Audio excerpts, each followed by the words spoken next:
নমস্কার প্রিয় সাথী, পার্শ্ব শিক্ষক ঐক্য মঞ্চের পক্ষ থেকে সকলকে সংগ্রামী অভিনন্দন জানাই। আজকে আমরা সেই দিন পেরিয়ে এলাম, প্রায় পেরোতে চলেছি, রাত্রে 11টারও বেশি বাজে, যে দিনটা আমাদের প্রত্যেকের স্বপ্ন পূরণের দিন হিসাবে আমরা দেখেছিলাম, ভেবেছিলাম যে আজকেই হয়তো আমাদের জীবনের সমস্ত স্বপ্ন পূরণ হতে চলেছে। সেই 31শে মে প্রায় শেষ হতে চললেও আমরা দেখলাম যেটা আমাদের স্বপ্ন পূরণ হওয়া তো দূরের কথা, তার ধার কাছ দিয়েও গেল না। অতএব আমরা রাজ্যের 42,000 পার্শ্ব শিক্ষক যে আশা আকাঙ্ক্ষা নিয়েছিলাম, আর 5জন সাধারণ পার্শ্ব শিক্ষকের মতো আমিও ভেবেছিলাম যে হয়তো 31শে মের মধ্যেই আমাদের জীবনের যে দুঃখ দুর্দশা তার যবনিকাপাত ঘটবে। এখনো পর্যন্ত আমাদের সেই কাঙ্ক্ষিত জিও অর্থাৎ গভর্নমেন্ট অর্ডার সেটা এখনো পর্যন্ত প্রকাশ পেল না। আমরা পার্শ্ব শিক্ষক ঐক্যমঞ্চের তরফে লাগাতার যখন আমরা স্কুল বয়কট করছিলাম, লাগাতার দ্বিতীয় পর্বে 4 দিনের ডেকেছিলাম, ঠিক তার মাঝখানে 23শে এপ্রিল খুব সম্ভবত ডেটটা, সেদিন বিকাশ ভবনের প্রান্তর থেকে আওয়াজ আসে, বিকাশ ভবনের শীততাপ নিয়ন্ত্রিত ঘর থেকে বেরিয়ে আমাদের মহামান্য রেজিস্টার্ড নেতাগণ তারা মত প্রকাশ করেন যে জিও তাদের প্রায় হাতের মুঠোয়, জিও বেরোতে চলেছে, তাই স্কুল বয়কট করার কোনো প্রয়োজন নেই, স্কুল বয়কট করে। ঠিক সে কারণেই পার্শ্ব শিক্ষক ঐক্যমঞ্চ দায়িত্বশীলতার সঙ্গে তারা তাদের ঘোষিত কর্মসূচি, চলমান কর্মসূচি থেকে পিছিয়ে এসেছিল। আমার আপনার মতো হাজার হাজার পার্শ্ব শিক্ষক সেটার বিরোধিতা করা সত্ত্বেও আমরা চেয়েছিলাম পার্শ্ব শিক্ষকদের ভাতাটা বৃদ্ধি হোক, মাইনাটা বাড়ুক, কারণ আর দিন চালানো সম্ভব হচ্ছে না। আপনাদের অনেকের থেকে আমার অনেক বেশি প্রয়োজন এই ভাতাটা বৃদ্ধি হওয়া বা বৃদ্ধি করানো। ঠিক সে কারণেই যাতে তাদের যে কর্মকাণ্ড সেই কর্মকাণ্ডের ব্যাঘাত না ঘটে, ঠিক সে কারণেই অনেকের মতের বাইরে গিয়ে বিরুদ্ধ মত পোষণ করে আমরা সেদিন সেই স্কুল বয়কট স্থগিত রেখেছিলাম। প্রথমে 7 দিনের সময়সীমা নেওয়া হলো এবং সেখানে উপস্থিত জনতাকে সেইভাবে বোঝানো হলো, নিয়ে যাওয়া হয়েছিল কিন্তু অন্য কথা বলে যে লাগাতার কর্মসূচি শুরু হবে, করতে পারেননি নেতৃত্বরা, তাদেরকে ভুল বুঝিয়ে সেখান থেকে তুলে দেওয়া হয়েছিল, বাড়ি ফেরত পাঠিয়ে দেওয়া হয়েছিল। তারপরে আরও 10 তারিখ পর্যন্ত অর্থাৎ 11 দিনের সময়সীমা নেওয়া হলো।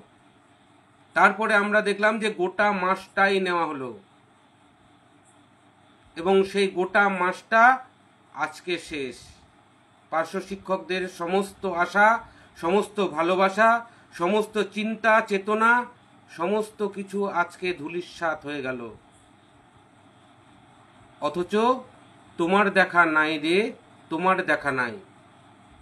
আজকে রাত্রি 11টা পর্যন্ত কোনো নেতার দেখা পেলাম না। আপনারা চুপ থাকতে বলেছিলেন, বারবার বিকাশ ভবনের ওই শীতল ঘরের মধ্যে থেকে দাঁড়িয়ে থেকে বাইরে এসে আপনারা বলেছিলেন চুপ থাকতে। আমরা চুপ ছিলাম। বিষয়টা যেন এরকম ছিল যে আমরা কথা বললেই ওদের হওয়া কাজ ভেস্তে যাবে, হওয়া গভর্নমেন্ট অর্ডার সেটা আবার মাননীয় মুখ্যমন্ত্রী তুলে নেবেন যদি আমরা কথা বলি। আমাদের কথার প্রতি তাদের এতটা ভীতি, এমনভাবে পরিবেশটা তৈরি করে রাখা হয়েছে যে ঐক্যমঞ্চ কথা বলা মানেই যেন পার্শ্ব শিক্ষকদের মাইনাটা আর বাড়বে না, ডিএ বাড়ছে না। প্রায় 3 বছর ধরে শহীদ মিনারে তারা বসে চেঁচাচ্ছে, অথচ তাদের ডিএ বৃদ্ধি কিন্তু থেমে নেই। অথচ পার্শ্ব শিক্ষক ঐক্যমঞ্চ কথা বললেই আজকে মাইনা বৃদ্ধিটা থেমে যাবে। এটা হচ্ছে নেতাদের চাপ, নেতাদের তৈরি করা একটা প্রোপাগান্ডা। কি কারণে, কি উদ্দেশ্যে করা, আপনারা শিক্ষক, আপনারা শিক্ষিত মানুষ, আপনারা বুঝে নেবেন যে কি উদ্দেশ্যে এইটা করা হচ্ছে। টানা 4 বছর পার্শ্ব শিক্ষক ঐক্য মঞ্চ বসেছিল। 2021 সালের পর থেকে কোনো আন্দোলন, কোনো কর্মসূচিতে পার্শ্ব শিক্ষক ঐক্য মঞ্চ ছিল না। মাঠে কারা ছিল? কেউ ছিল না। আজ থেকে ঠিক 4 থেকে 5 মাস আগে যখন আমরা গেলাম মাননীয় মুখ্যমন্ত্রীর বাড়িতে এবং তার পিএ, তার সঙ্গে যখন আমরা কথা বললাম, সমস্ত সংগঠন তখন চারিদিক থেকে জেগে উঠল পার্শ্ব শিক্ষকদের মসিয়া হয়ে।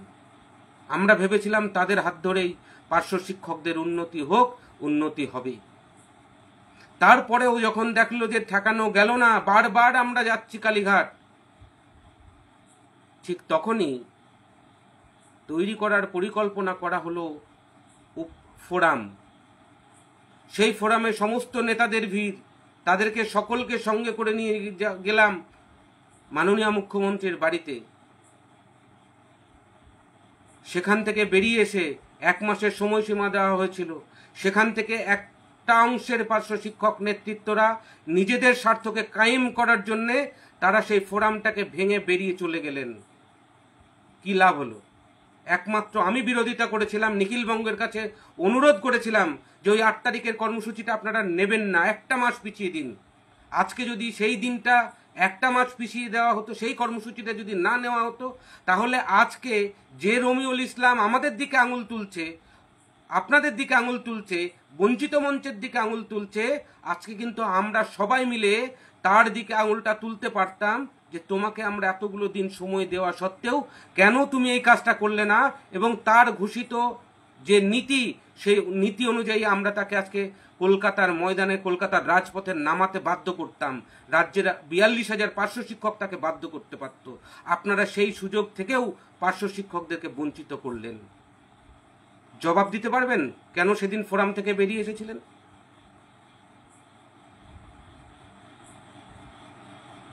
কেন চুপ করেই রাখলেন? এই এত বড় একটা ছুটি গেল, এই ছুটির মধ্যে আমরা কর্মসূচি ঠিক করে ফেলেছিলাম। আমরা প্রত্যেকটা ডিপিও অফিসে আমরা অভিযান করতাম, সেখান থেকে আটকে দেওয়া হলো। আজকে আপনাদেরকে বলছি, আমরা যেটা ঘোষণা করিনি, যে আমরা ছুটির মধ্যে চেয়েছিলাম ডিপিও অফিসগুলোতে অন্তত পক্ষে ডেপুটেশন দিয়ে ডিপিওগুলোকে একটু চাপ তৈরি করে যাতে সেই চাপটা উপর দিকে যায়। আপনারা সেটা করতে দিলেন না। চুপ চুপ চুপ, শান্ত থাকুন, শান্ত থাকুন, কেউ কোনো কথা বলবেন না। কেন? আপনি সবার বাক স্বাধীনতা কেড়ে নেবেন নাকি? কয়েকদিন আগে আমি একটা ভিডিও লাইভ করেছিলাম, পরিষ্কার করে আপনাদেরকে বলেছিলাম যে কোনো ফাইল নেই, কোনো চর্চা নেই, কোনো কিছু নেই। আপনাদের অনেকের সেদিন গায়ে লেগেছিল, বুকে ধাক্কা লেগেছিল। আজকে সেটা আপনাদের প্রমাণ হলো কি না আমি জানি না। আপনারা ভেবে দেখবেন যে সেদিন আমি ভুল বলেছিলাম না ঠিক বলেছিলাম। একটা ফাইল নম্বর পাঠানো হয়েছে, সেই ফাইল নম্বর দিয়ে নাকি সমগ্র শিক্ষা অভিযানের সমস্ত পরিবারের সকলের বেতন বৃদ্ধি হবে। আজ পর্যন্ত দেখেছেন পার্শ্ব শিক্ষকদের যখন ভাতা বৃদ্ধি হয়েছে, সেই একই মেমো নাম্বারে সমস্ত পার্শ্ব শিক্ষক, সমগ্র শিক্ষা পরিবারের সেখানে বেতন বৃদ্ধি হয়েছে? দেখেছেন যখন আমাদের অফিস স্টাফেদের বেতন বৃদ্ধি হয়েছিল, সেখানে সবার বেতন বৃদ্ধি হয়েছিল? এটা দেখেছেন কখনো? চালাকি হচ্ছে। পার্শ্ব শিক্ষকদের নিয়ে রাজনীতি করা হচ্ছে। আমাদের গ্রুপ সম্পর্কে অনেক নেতা বলতে দেখেছি যে আমাদের গ্রুপ নাকি কোনো একটা নির্দিষ্ট রাজনৈতিক দলের হয়ে কথা বলে। আজ পর্যন্ত দেখেছেন কোনো রাজনৈতিক দলের পতাকা উত্তোলনের ছবি পার্শ্ব শিক্ষক ঐক্যমঞ্চের গ্রুপে হচ্ছে? অথচ অন্য গ্রুপে যান, যারা সবচাইতে বেশি চায় তাদের গ্রুপে যান, দেখতে পাবেন ঝান্ডা তোলা হচ্ছে। পার্শ্ব শিক্ষকদের গ্রুপ সেটা। আমার আগের দিনের বক্তব্য নিয়ে আমার শ্রদ্ধেয় সাংগঠনিক বস, সাংগঠনিক গুরু মাননীয় শামীম আক্তার মহাশয়, তিনি প্রশ্ন তুলেছেন যে রবিবারের দিন কিভাবে কথা হতে পারে একজন অফিসারের সাথে। আমি তার উদ্দেশ্যে বলছি, তিনি হয়তো ভুলে গেছেন ফোরামের সমস্ত নেতৃত্বরা যেদিন কালীঘাটে গিয়েছিল সেদিনটা ছিল রবিবার, এবং সেখানে আপনি ঢুকতে পারেননি বলে আপনার চরম গুসা হয়েছিল। তার বহিঃপ্রকাশ বহুবার, বারংবার আপনি করেছেন। আপনি বলেছেন ভগীরথ ঘোষ কত বড় নেতা হয়েছে যে অত বড় একজন অফিসারের সঙ্গে তিনি ফোনে কথা বলেন। তিনি বোধহয় ভুলে গেছেন সেদিনের যে অ্যাপয়েন্টমেন্টটা করা হয়েছিল, আমি আর জীবনদা করেছিলাম, দুজনেই কিন্তু ফোনেই অ্যাপয়েন্টমেন্টটা করেছিলাম, এবং তার প্রেক্ষিতে রমিউল ইসলাম আর আমি সেখানে ঢুকে আমাদের দাবিপত্র আমরা জমা দিয়েছিলাম। এটা আপনি ভুলে গেছেন। আর একজন ম্যাডাম নাম উল্লেখ না করে, এখন আবার ওই এক কি যেন নিয়ম হয়েছে, অ্যানোনিমাস পোস্ট, সেই পোস্ট করে জানতে চেয়েছেন ভগীরথ ঘোষ রবিবারের দিন কি করে অর্থমন্ত্রীর সঙ্গে কথা বললেন। এরা রাজনীতি করতে করতে নিজের ব্রেনটাকে এমন একটা জায়গায় নিয়ে গেছে যে ভালো করে কথাও এরা শোনে না। আমার আগের দিনের লাইভ ভিডিওয়ে আমি কোথাও বলিনি যে আমি ফোনে অর্থমন্ত্রীর সঙ্গে কথা বলেছি, আমি বলেছি ওএসডির সঙ্গে কথা বলেছি। আর সেটুকু ক্ষমতা, সেটুকু দক্ষতা রাজ্যের পার্শ্ব শিক্ষকরা আমাকে দিয়েছে, তাদের আশীর্বাদে এইটুকু দক্ষতা হয়েছে আমার। আর সেটাই অনেকের জ্বালা, অনেকের কষ্ট, অনেকের বুকে ব্যথা, অনেকের স্যারিডনও ব্যবহার করতে হয় মাঝে মধ্যে।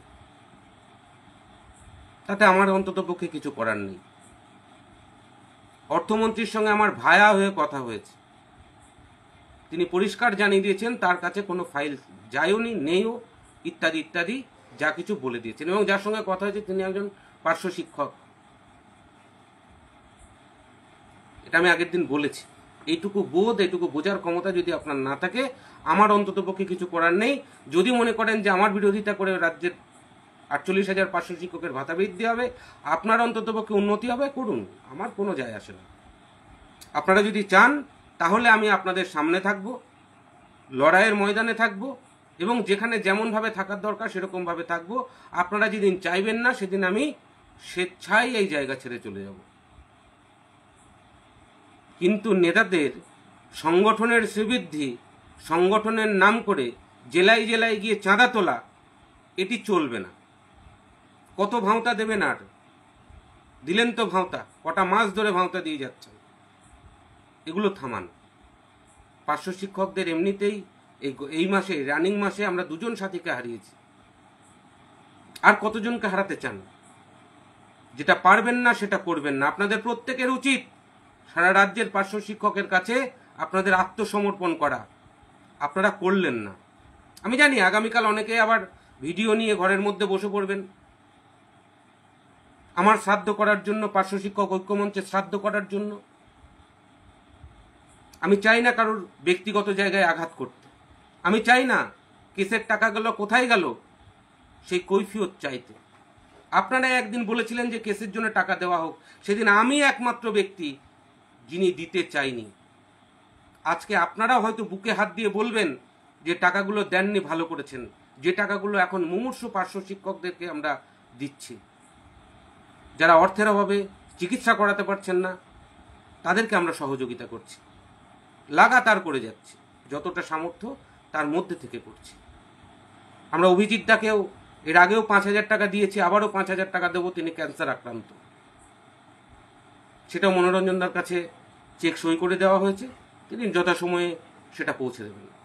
আপনারা একচেটিয়া লোক বলেছিলেন পার্শ্ব শিক্ষক ঐক্যমঞ্চের নেতা ভগীরথ ঘোষ টাকা মেরে খেয়েছে, অথচ আমি আপনাদের দায়িত্ব নিয়ে বলছি 1 টাকা কোথাও যায়নি।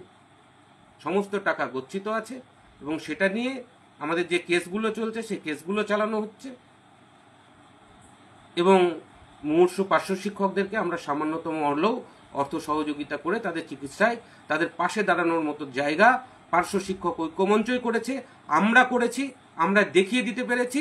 যারা লুটে খেলো তাদের বিরুদ্ধে বলার ক্ষমতা আপনাদের কারণ নেই। আমরা বলেছিলাম যে গ্রুপ সিডিদের বিরোধিতা করে তাদের বিরুদ্ধে কোর্টে গিয়ে আমাদের 5 পয়সার ফায়দা হবে না। আজকে দেখতে পাচ্ছেন কিভাবে নিজেদের মধ্যে লড়াই চলছে। আমরা সেগুলো বলি না। ইপিএফ কেস আমরা সুপ্রিম কোর্টে জিতে এসেছি, তারপরেও সেটা আমরা লাগু করতে পারিনি। লক্ষ লক্ষ টাকা চাঁদা তোলা হয়েছে, লক্ষ লক্ষ টাকা।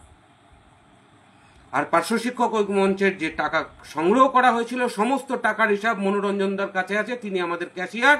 যখন খুশি তাকে ফোন করে সমস্ত টাকার হিসাব ক্লিয়ার কাট নিয়ে নিতে পারেন, কোনো অসুবিধা নেই, কোনো চাপের কিছু নেই। যখন খুশি ফোন করবেন, যখন খুশি তার সঙ্গে দেখা করবেন, সাক্ষাৎ করবেন, তার কাছে বলবেন পার্শ্ব শিক্ষক ঐক্যমঞ্চের প্রত্যেকটা টাকার হিসাব আমি চাই। আমরা দিতে বদ্ধপরিকর, কারণ টাকাটা সাধারণ পার্শ্ব শিক্ষকদের টাকা। আমাদের কারোর পৈতৃক সম্পত্তি নয় সেটা। তাই আপনারা যে কোনো সময় তার হিসাব চাইতে পারেন, হিসাব নিতে পারেন। পার্শ্ব শিক্ষক ঐক্যমঞ্চ শুধু নয়, গোটা পার্শ্ব শিক্ষক সমাজের কাছে যেটা মানে কাঙ্ক্ষিত লক্ষ্য, যেটা হচ্ছে আমাদের রুটি রুজির ব্যাপার, সেই জিওকে এমনভাবে আপনারাই প্রতিভাত করছেন যেটা অত্যন্ত লজ্জাকর। একজন গর্ভবতী মায়ের সন্তান প্রসবের সঙ্গে আপনারা তুলনা করছেন। লজ্জা লাগে না?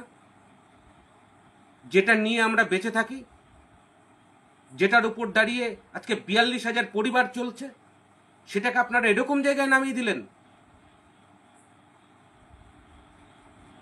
কেউ বলছেন সিজার করব, কেউ বলছেন ভূমিষ্ঠ করাবো, কেউ বলছেন ইত্যাদি ইত্যাদি, যে সমস্ত ভাষাগুলো মুখে আনা যায় না। আমরা শিক্ষক, আমাদের যেটা কাঙ্ক্ষিত লক্ষ্য, যেটা ছাড়া আমাদের সংসার চলবে না, সেটাকে আপনারা এরকম জায়গায় নামিয়ে নিলেন, নিয়ে আসলেন। ফার্দার এগুলো করবেন না, কারণ এটার উপর আমার সংসারটা চলে। আমার মতো হাজার হাজার পার্শ্ব শিক্ষকদের সংসার এটার উপরেই চলে। আমরা সেটার দিকেই তাকিয়ে রয়েছি, কবে মাননীয় বেতন বৃদ্ধি ঘোষণা করবে, কবে আমরা সেটা হাতে পাবো। আর সেটাকে নিয়ে আপনারা তামাশা করছেন। এটাকে আমার ছি বলা ছাড়া আর কোনো ভাষা আসছে না, আমি বলতে পারলাম না।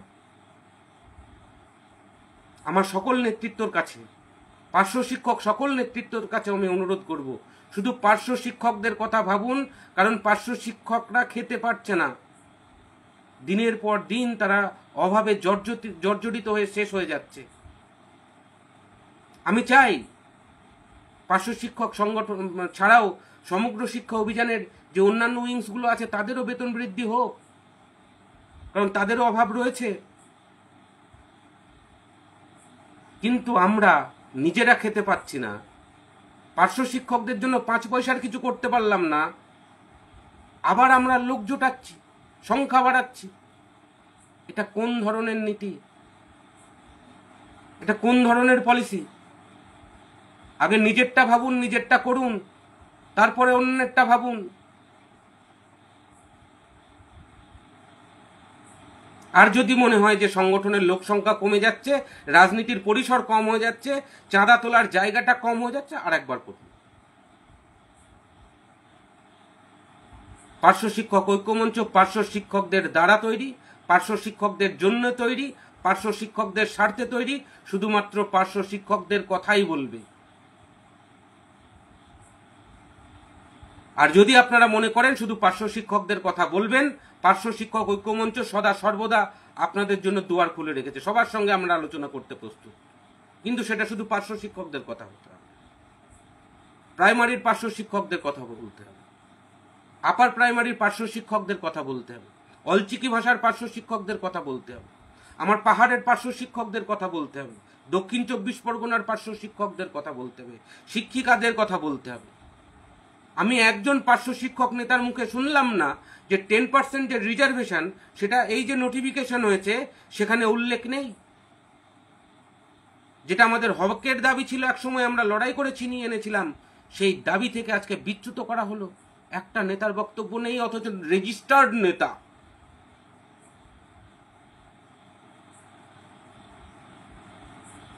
আপনারা নেতা হয়ে থাকুন, আমরা সাধারণ পার্শ্ব শিক্ষকরা আমাদের বাঁচার রাস্তা আমরা তৈরি করব। গত রবিবার থেকে আমরা আমাদের আলোচনা শুরু করেছি গভর্নমেন্টের সঙ্গে, এবং সেটা চলছে। এবার আমরা ময়দানে নেমেছি। আপনাদের পরিষ্কার করে বলে রাখি, আবারও বলে রাখছি, আমরা আমাদের সাধ্যমতো চেষ্টা করছি যাতে অবিলম্বে ভাতা বৃদ্ধি হয়। আপনারা যতই বলুন চুপ থাকতে, আর চুপ থাকা সম্ভব নয়। একজন নেতা আমাকে বলেছেন, নাম না করে বলেছেন, হ্যালির ধূমকেতু 76 বছর পরে আসে। আমি আপনাকে বলে রাখি মাস্টারমশাই, হ্যালির ধূমকেতু না, তুফান বছরে একাধবার আসে। আর একাধবার আসলে কি হয় সেটা আপনার সংগঠনটা খুব ভালো করে জানে। সবার রাতের ঘুম উড়ে যায়। আগামী দিনে যদি প্রয়োজন হয় আবারও সেটা করে দেখাবো। আপনাদের অনেক নেতার অনেক কথা শুনি, যদি সময় আর সুযোগ আসে আর যদি বেঁচে থাকি প্রত্যেকটার জবাব আমি দেব। এবং রাজ্যের পার্শ্ব শিক্ষকদের যে দীর্ঘ বঞ্চনা, সেই দীর্ঘ বঞ্চনা থেকে মুক্তি দিতে পারে একমাত্র পার্শ্ব শিক্ষক ঐক্যমঞ্চ। কারোর তাবেদারি করে না, কারোর চোখ রাঙানির ধার ধারে না, যা কথা হবে সোজা সাপটা, কোনো তেল মারার জায়গা নেই, যেখানে যেমন সেখানে সেরকম ভাবে চলবে। যদি চোখে চোখ রেখে কথা বলতে হয় তো চোখে চোখ রেখেই কথা বলবে, এবং সেটা বারংবার কলকাতার বুকে পার্শ্ব শিক্ষক ঐক্যমঞ্চ দেখিয়েছে। কলেজ স্কয়ারের মতো জায়গায় হাজার হাজার মানুষের সামনে পার্শ্ব শিক্ষকদের দুঃখ দুর্দশার কথা মাননীয়ার কানে তুলে দেওয়ার জন্য বলে আসা হয়েছে। দীর্ঘ 4 বছর পার্শ্ব শিক্ষকরা কোনো খবরে ছিল না। সাধারণ মানুষ পার্শ্ব শিক্ষকদের দাবিকে ভুলে গিয়েছিল। সেটাকে যখন আমরা টেনে হিঁচড়ে তোলার চেষ্টা করছিলাম, তখন আমার একাংশের পার্শ্ব শিক্ষক নেতৃত্ব তাদের লোম খাড়া হয়ে গিয়েছিল। ঠিক সে কারণে তারা আমাদের মুখ বন্ধ করার চক্রান্ত করেছিল, এবং সেই চক্রান্তে তারা সম্পূর্ণভাবে সাকসেস। তাদের সাংগঠনিক জয় এটা। পার্শ্ব শিক্ষকদের কি হলো না হলো, 5 পয়সার ভাতা বৃদ্ধি হোক আর না হোক, তাতে অন্ততপক্ষে তাদের কিছু যায় আসে না, এটাই আমার মনে হয়েছে। যদি দম থাকে সরকারের বিরুদ্ধে দুটো কথা বলে দেখুন। 87,000-এর প্রতিনিধি নিয়ে গেছিলেন বিকাশ ভবনে, প্রায় সেখানে 600-700 লোক উপস্থিত ছিল, তাদের মিছিল করিয়ে নিয়ে গেলেন। তাদের সামনে সরকারের বিরুদ্ধে অথবা পার্শ্ব শিক্ষকদের পক্ষে একটি কথা বলতে পারলেন না, একটা কথা, একটা বক্তব্য আপনাদের ছিল না। যেটুকু বক্তব্য ছিল সেটা পার্শ্ব শিক্ষক ঐক্যমঞ্চের কর্মসূচির বিরোধিতা করা আর পার্শ্ব শিক্ষকদের মুখ বন্ধ করে দেওয়া, যাতে পার্শ্ব শিক্ষকরাই সরকারের বিরুদ্ধে গর্জে না ওঠে, তাদের যন্ত্রণার কথা যাতে না বলে, তাদের বুকের ব্যথার কথা যাতে প্রকাশ না পায়, যেভাবে মিডিয়ায় খবর হচ্ছে সেটা যাতে স্তব্ধ করে দেওয়া যায়, সেই চক্রান্ত করে সমস্ত কর্মসূচিটাকে আপনারা ভেস্তে দিলেন, সমস্ত কর্মসূচিটাকে আপনারা বন্ধ করে দিলেন। কি লাভ হলো? কেন করলেন? জবাব পাবো? আমি আশা রাখব আমরা রাজ্যের 42,000 পার্শ্ব শিক্ষক আপনাদের কাছে আশা রাখব আগামী কালের মধ্যে আপনারা প্রত্যেকটা নেতৃত্ব বিবৃতি দিয়ে বলবেন যে কেন আপনারা এইগুলো করেছেন, কেন করেছিলেন, তার জবাব আমরা চাই। কিসের জন্য করেছিলেন? ঠিক যেমন ভাবে আগের দিন বিবৃতি দেওয়ার পর একটার পর একটা নেতা ঘন্টার পর ঘন্টা, ঠিক যেমন ভাবে ঘন্টার পর ঘন্টা ফেসবুক লাইভ করেছেন, আমি আশা রাখবো আগামীকালের মধ্যে 42,000 পার্শ্ব শিক্ষকের যে প্রশ্ন, প্রত্যেকটা প্রশ্নের উত্তর আমি দাবি করছি, প্রত্যেকটা প্রশ্নের উত্তর আপনারা দেবেন, সমস্ত নেতৃত্বরা দেবেন। কেন করলেন? কার স্বার্থে করলেন? কেন পার্শ্ব শিক্ষকদের স্বার্থ পূরণ করতে পারলেন না? আমরা অনেক বন্ধুরা রয়েছে যারা বলেন যে পার্শ্ব শিক্ষক ঐক্যমঞ্চ কি করেছে। আমি তাদের জন্য বলছি, আপনি আর আপনার তাবেদার নেতারা যে ভাতাটা পান, যে বেতনটা পান, এই মুহূর্তে যেটা ড্র করছেন, যেটা আপনার অ্যাকাউন্টে গতকাল ঢুকেছে অথবা আগামী পরশু ঢুকবে, সেই অ্যামাউন্টটা পান আপনি শুধুমাত্র পার্শ্ব শিক্ষক ঐক্যমঞ্চের লড়াই আর আন্দোলনের ফলে। এটা মাথায় রাখবেন। 2018 সালে পার্শ্ব শিক্ষক ঐক্যমঞ্চের লাগাতার স্কুল বয়কট কর্মসূচি চলছিল। মাননীয় মুখ্যমন্ত্রী বাধ্য হয়ে সেদিন ঘোষণা করেছিলেন সেই আন্দোলনকে স্তব্ধ করার জন্য যে 4,000 বাৎসরিক 3% ইনক্রিমেন্ট, যদিও এটা অত্যন্ত নগণ্য, সেটাও পাচ্ছেন পার্শ্ব শিক্ষক ঐক্যমঞ্চের লড়াই আন্দোলনের ফলে। আমাদের স্মৃতিটা অত্যন্ত দুর্বল, তাই আমরা সমস্ত কিছু ভুলে যাই। আপনাদের মনে করিয়ে দেওয়ার জন্য বললাম এটা। এবং আগামী দিনে যদি কিছু পার্শ্ব শিক্ষক স্বার্থে উন্নতি হয়, সেটাও মনে রাখবেন পার্শ্ব শিক্ষক ঐক্যমঞ্চের জন্যই হবে। কোনো দালাল নেতা আপনাদের জন্য কিছু করেনি, কিছু করবে না, কিছু করতে দেবে। সংগঠনের শ্রীবৃদ্ধি ছাড়া তারা কিছু করতে পারবেও না। আমি দায়িত্ব নিয়ে বলছি, কিছু করতে পারবে না। যদি কিছু করতে হয় গর্জে উঠুন, একত্রিত থাকুন, পার্শ্ব শিক্ষক ঐক্যমঞ্চ যে সমস্ত সায়েন্টিফিক কর্মসূচিগুলো নিচ্ছে সেগুলোতে অংশগ্রহণ করুন। দেখবেন একদিন না একদিন নিশ্চয় আপনারা কাঙ্ক্ষিত লক্ষ্যে পৌঁছে যাবেন। যাই হোক বন্ধুরা, আমার বলার মধ্যে যদি কোনো ভুল থাকে আমি আপনাদের কাছে ক্ষমা প্রার্থী। আর যদি মনে হয় যেটা আপনার মনের প্রশ্ন, মনের কথা আমি বললাম, তাহলে নিশ্চয়ই আগামী দিনে নিশ্চয়ই আপনাদের প্রত্যেককে পাশে পাবো। হ্যাঁ, আপনারা যারা সিপিএম করেন আমার সঙ্গে থাকতে পারেন, আমাদের সঙ্গে থাকতে পারেন, একসঙ্গে থাকতে পারেন। হ্যাঁ, যারা বিজেপি করেন তারাও আমাদের সঙ্গে থাকতে পারেন। যারা তৃণমূল কংগ্রেসকে ভালোবাসেন, ভালোবেসে ভোটটি দেন, সক্রিয়ভাবে রাজনীতিটা করেন, তারাও আমাদের সঙ্গে নিশ্চিন্তে থাকতে পারেন। কারণ পার্শ্ব শিক্ষক ঐক্যমঞ্চ এরকমই একটা প্ল্যাটফর্ম যার কোনো রং নেই, রং ছিল না, রং লাগতে দিইনি।